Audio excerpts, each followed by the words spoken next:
வாக்களிக்கவில்லை என்ற காரணத்திற்காக மத்திய பாஜக அரசு தமிழக மக்களை வஞ்சித்து வருவதாக முதலமைச்சர் ஸ்டாலின் குற்றம் சாட்டியுள்ளார்.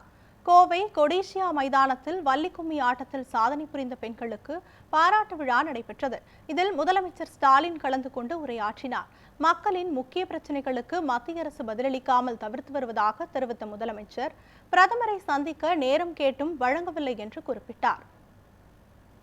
ஆக 40க்கு 40 வெற்றியை பெற்றிருக்கிறோம் என்று சொன்னால், வெற்றியை பெற்றிருக்கிறோம் என்று சொன்னால், நம்முடைய ஆட்சிக்கு கிடைத்திருக்கக்கூடிய சான்றிதழ்.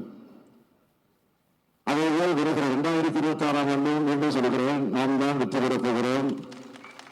நம்முடைய அணிதான் வெற்றி பெறப் போகிறது, நிச்சயம் தொடரும். ஆனால் ஒன்றிய அரசு, இன்றைக்கு மோடி தலைமையில் இருக்கக்கூடிய ஒன்றிய அரசு நம்மை மாதிரி இல்லாம, நம்முடைய ஆட்சி போல் இல்லாம வாக்களிக்காத தமிழ்நாட்டை வஞ்சித்துக் கொண்டிருக்கு.